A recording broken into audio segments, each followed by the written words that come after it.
Hello everybody and welcome back to another Beyond the Reason video. We are on the cold place, which is a place that a lot of us could really do with right now with the summer ridiculous heats. We have two contestants today, meowcatmeow playing Cortex, starting in a somewhat abnormal start position here for this map. And Lopatka actually doing the same start position here, also playing as Cortex. Now, this map, it's been a while since we've seen it on the channel. The water section in the middle, completely useless in terms of metal. No metal extractors in there at all. But there is a 25 strength tidal speed, but that's also a bit superfluous because there is 25 wind speed as well, which is a huge amount of wind for such a small map. Now, both players have started right next to geos, which you have to question if that's also worth it, if wind can go up to 25. And both players are going to basically fight on two lanes, like this, and try and contest each side. Now, most of the times we've seen this map, players have started in this position here because it puts them closer to the apex of the triangle here to contest this area. And then the bottom section has been mostly avoided. But probably not today when both players realize where they are. So as we look at both players' current setup, meowcatmeow already going straight into a construction turret, although it does not have the energy for that, and because of that has had to pause it while he gets more energy production on the go. And he's going for quite a greedy start. Now, when something is left like this here, okay, not finished, it goes into eventually goes into a degrading state. And then the metal that you've invested into this actually then gets put back into your build bar. So I haven't seen it in quite a while, but sometimes what you see is someone investing in, like, where is the metal storage? Metal storage here, 340 metal. You lose technically, 590 energy, but they'll like partially build a metal storage to just quickly get that metal, but not finish it, and then just slowly let it degrade back into your economy. You kind of have to know exactly how much metal you've got coming in terms of reclaim to be able to do something like that. And obviously, if it gets destroyed while it's degrading, then all of that stuff's just gone, because if it hasn't finished building, you don't get the wreck. So, got a high-end strategy to do, and only can do it safe. Lopatka here, only just building the con turret, has got a vast amount of energy. Both players kind of at the same sort of expansion and metal extractor rate so far. Now, I don't expect much to happen in this early stage. You can see this meowcatmeow's con being escorted by two grunts. Also somewhat surprising that we're seeing both players going Cortex here. Probably just due to the fact that the armed metal extractors will be useful for defending expansions later on, rather than having to go into, build LLTs with everything. You can see here that meowcatmeow actually hasn't planned to build any defenses at all, up till like pretty much halfway up the hill, halfway up the line. And both commanders actually now expanding along the bottom path. So both players know where they are. No vision from Meowcat, but Lopatka is aware that the base exists there. I think he did. Just quickly saw it, but now it's not there at all. We're aware there's a metal extractor there at least.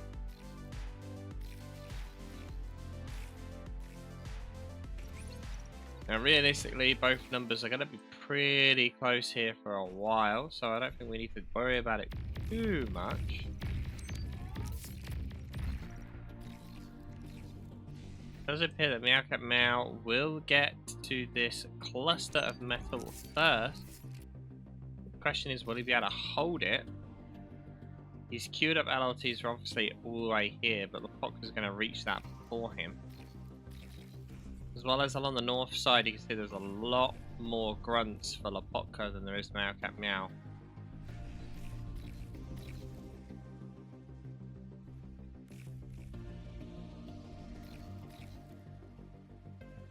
And meowcatmeow is aware that there is at least something there. Does need to send more units down there. We've got 6 to 9 when it comes to grunts. What would be hilarious if both players aren't paying attention to their commanders and they just walk both commanders into each other and they both die. That would be hilarious. Never happened, but still. meowcatmeow with the first LLT up. Lopatka not in a position to defend that LLT, but this LLT placement will stop the getting of this metal extractor. He may be able to place it just on the edge, but I think it's still going to get grabbed regardless by that LLT. So pretty split down the middle there. Although the amount of LLTs meowcatmeow is building here will mean that Lopatka will probably be able to get these 2 here. No, but you might be asking, well, this map is mostly flat. Why are both players going bots? Well, that is due to the fact that vehicles are not able to pass through this area up here whatsoever.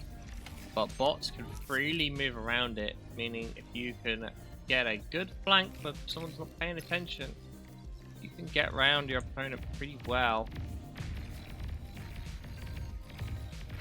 An interesting attempt by meowcatmeow to make a hole there. Didn't really pay off at all.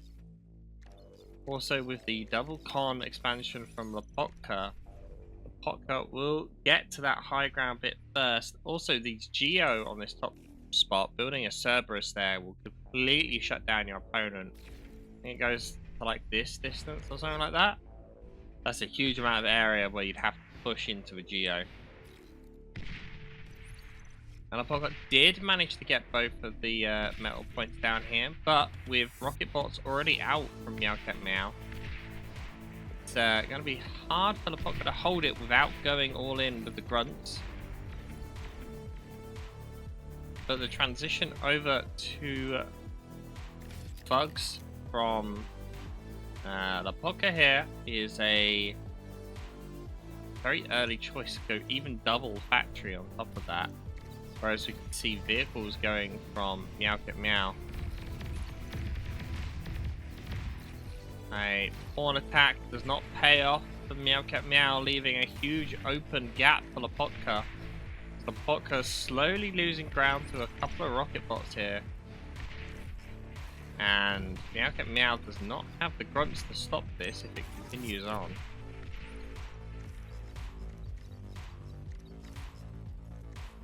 Also see the use of an artillery here, really wanting to push Lopatka back. And as we predicted here, armed metal extractors being built on this north side here with an attempt to try and stall out any like small raiding push. All of these are actually armed metal extractors, a huge amount of them, look. And due to lack of speed and lack of units on the north, meowcatmeow is going to lose a huge amount of metal extractors up here. An additional 5 metal extractors are going to be lost. He's having to send everything he's got to the bottom side. I'm surprised he didn't send one rocket bot here. Get rid of that, so he could build this. I would also open another empty flank that he could have pushed through. Currently not even using his commander to build anything. Oh, pulling his commander though very far back. I think this is a wrong move really here. He's got rocket bots and artillery. He kind of needs to keep something there in order to make a bit of turrets for Lopatka.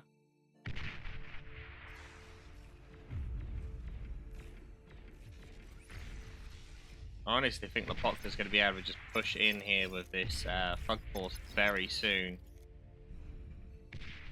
And with meowcatmeow running his commander very far back, don't see him able to really do much to stop that push when it does come. Lopatka separating some forces up on this high ground. It is spotted by a radar, so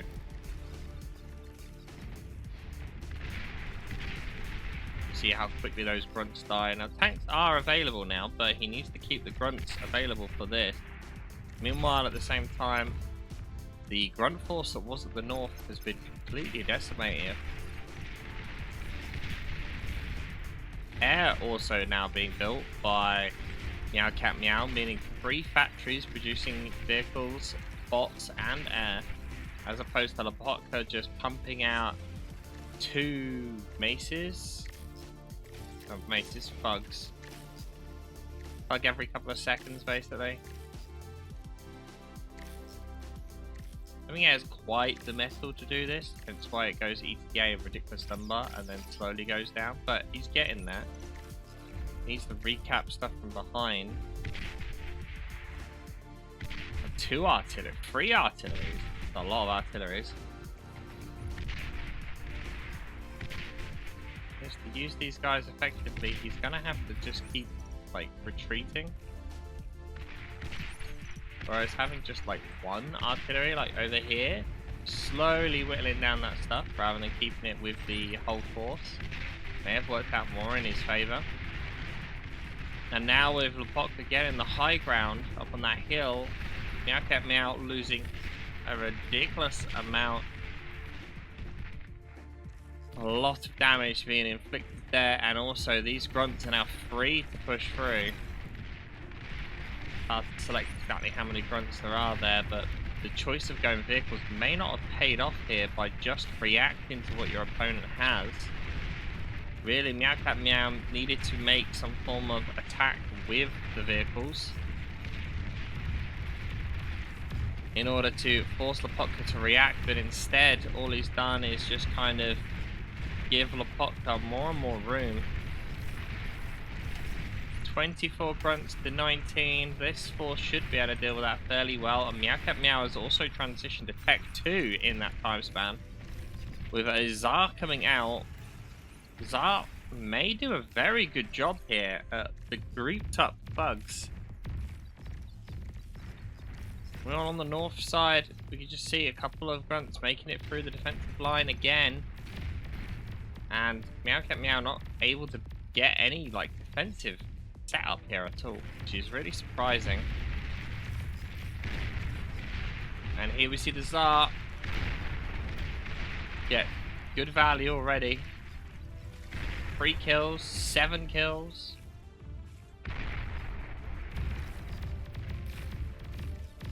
And meowcatmeow making a bit of a mistake in this corner, letting some guys through, but no, it looks like he should be able to clean that up fine. On the north side though, not able to clear it up at all. Finally now sending some forces north, but realistically, kind of do with them south. Tzar continuing to get value here as it just slowly whittles away at all of those thugs. 20 so far.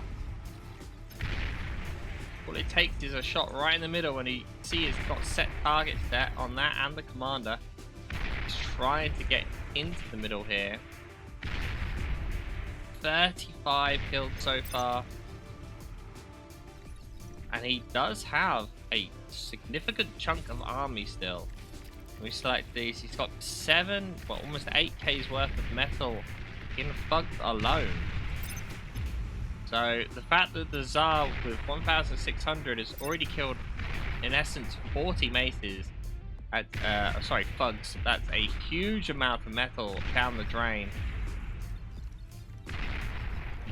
And also because of the over damage here, everything's pretty much not leaving a wreck behind. That's a lot of metal that's just being evaporated. Now, there is only a 2k metal advantage, made that 3k metal advantage for Lopatka. But, seeing as what, this fool's got 58, and we can already see that 33 is like 4,600, so we're probably talking in the range of like 6k, maybe 7k's worth of metal. That's a lot of metal to lose to this one Tzar. I still think the choice here of going purely Quakers is gonna come back to bite Meowcat if he's not careful. Doesn't really have stuff to stop things getting close except for some Tech 1 tank. He's hoping that the Tzar will pepper things off before they get close. Neither player with control over the metal points now. The Archons now speeding their way up and a lot of res bots. Not a lot of metal to eat just yet, still. Along the top side, these armed metal extractors and LLTs are going to make it difficult for meowcatmeow to push in. Meowcat really needs to send something up north to deal with that. Maybe just a single Quaker should do the job.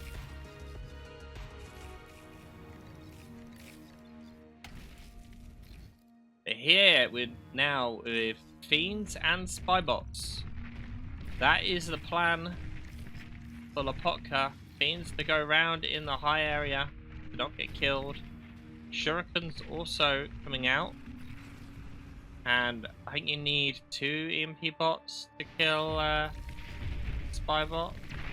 I mean to Spybot EMP a Tzar. We see how well spread out these Fiends are. Going to be pretty difficult for Lopatka to, well, not Lopatka, sorry, meowcatmeow to not just friendly fire everything. Using set target though as a great way of keeping his Tzar from not friendly firing, but losing a lot of Tech 2 there.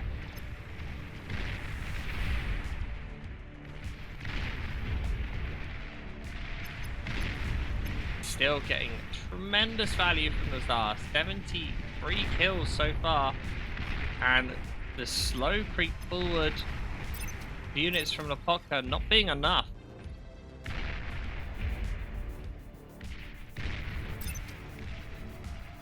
Spybots are there to also grab some Reclaim if they can, but that's a big loss, losing 2 Spybots and about 8 res bots.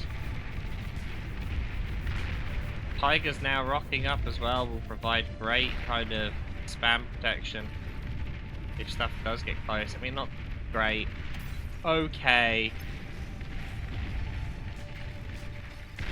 But Lopatka are in a pretty tough spot, surprisingly. This Tzar with 100 kills, MVP. Got tremendous value from a single Tzar, and now a second one is out and a third one rocking up behind it.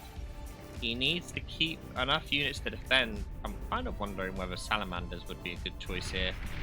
To you can spam them out really quickly for half the cost of the Tigers, metal-wise, and they will deal with you know, Fiends and stuff relatively well.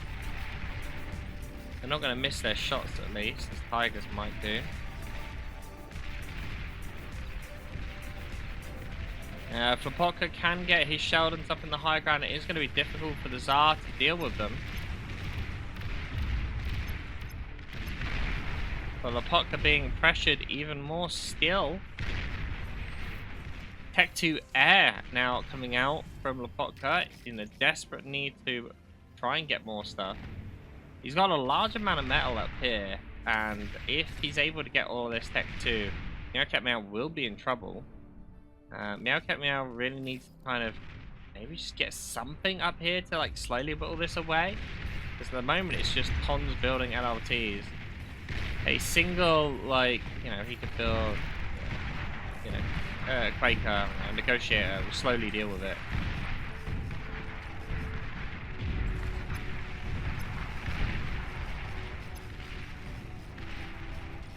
All the Tzar now in trouble. With 104 kills, looks like it might finally get destroyed.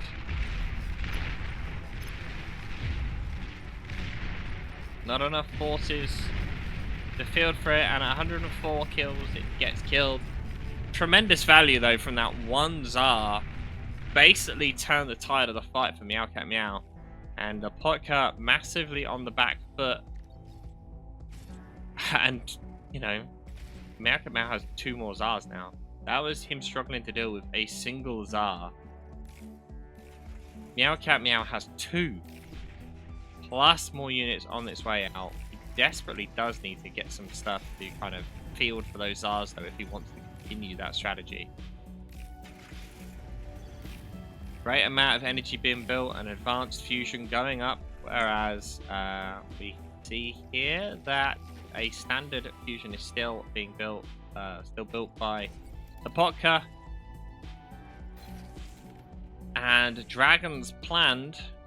See, this is the thing now, is once Tech 2 gets up here, which is not far away, if this gets turned into a Cerberus, it opens a whole new front on this side, as all of the defensive positions of meowcatmeow will be lost. But I don't think it's going to last that long. With 5 tigers probably about to make their way through with grunt support, this top area should pull to that many tigers if he makes the push. Kinda looks like he's not willing to make the move. What does meowcatmeow know of that section? Not much. He knows there's armament extractors, a couple of LLTs, but the rest are just dots. But realistically, I think this should be a... She should push. He doesn't know that an artillery is being built, but as soon as this is built, this will start zoning him out. He needs to make a move. He needs to apply pressure and force Lopatka to send some units up here rather than keep them all down here defending his base. You can see Lopatka's kind of looks like me. Lopatka is planning on going for dragons, and he's going to try and kill the commander. He is not fighting this army really, by the looks of it.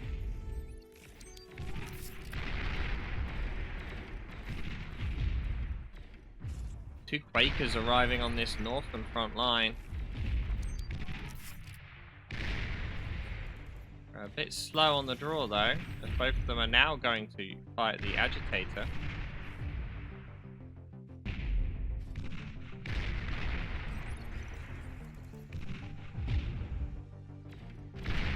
Finally, we're seeing the Tigers making their move. Just see how quickly the Tigers take down these LLTs.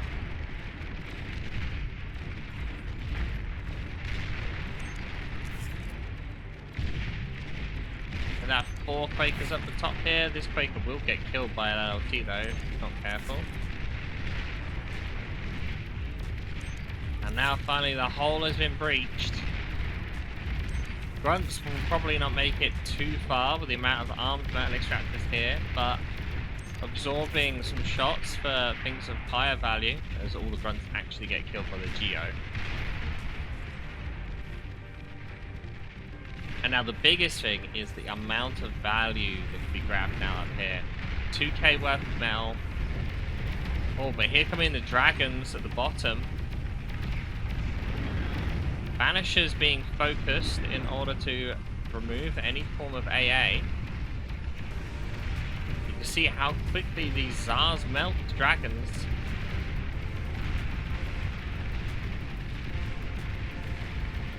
Who has air superiority is a bit mixed at the moment. Tech 2 fighters, oh no, never mind. Lopatka with massive air superiority and all of the Tsars completely destroyed, and only one of these dragons is low health. And now becomes a problem for meowcatmeow. He does have a couple of flaks, 3 flak, 2 banishers up here.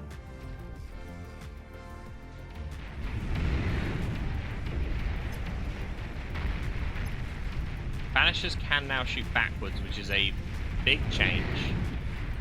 Instead, though, targeting ground.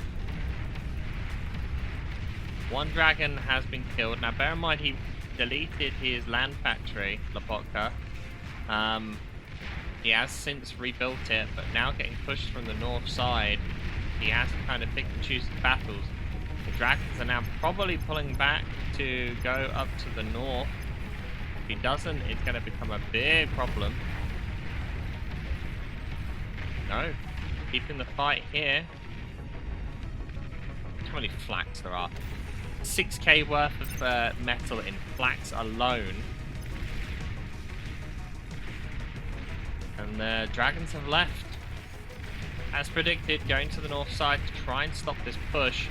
Look how many factories there are now from meowcatmeow. 4 Tech 1 factories purely just producing units for that push. At the same time, in the base here, 2 air labs, the vehicle plant, and a bot lab. And Lopatka just basically pumping out of 2 Tech 2s. But it's looking very, very precarious. Those Tzars early on got just so much value that Lopatka's really struggled. Losing all of the metal on this north side as well has done him a big, big problem. Metal produced now is considerably advantage meowcatmeow.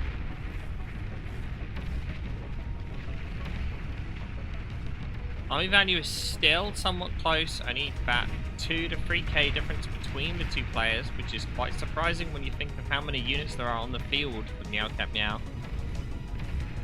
Mostly in the cost of a dragon is 5k metal in a single dragon.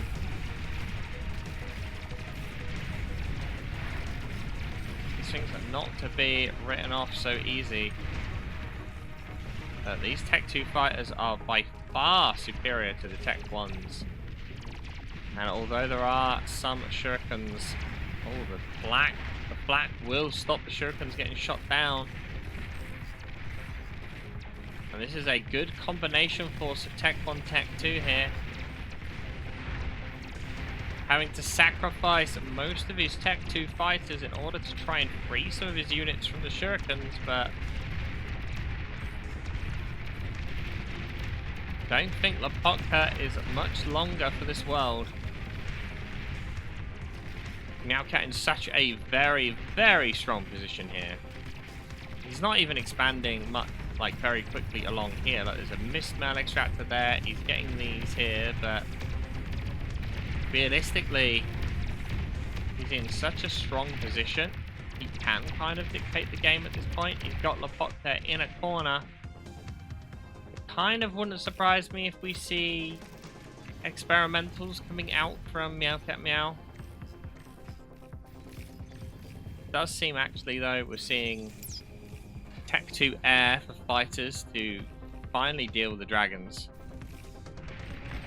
He doesn't need Tech 3 meowcat to finish this. He could go it though if he wants to just solidify the win. But I think with all of this E damage here, this attack alone, even with just killing those tigers, I think will be enough to put the nail in the coffin of Lopatka. Keep an eye here as the E ticks up. And now also losing the top side, Lopatka calls the GG, and meowcatmeow manages to take out one of the long-running good players in the game. Very well done, meowcatmeow. I hope you all enjoyed this one. Don't forget to hit that subscribe, and I'll see you all next time.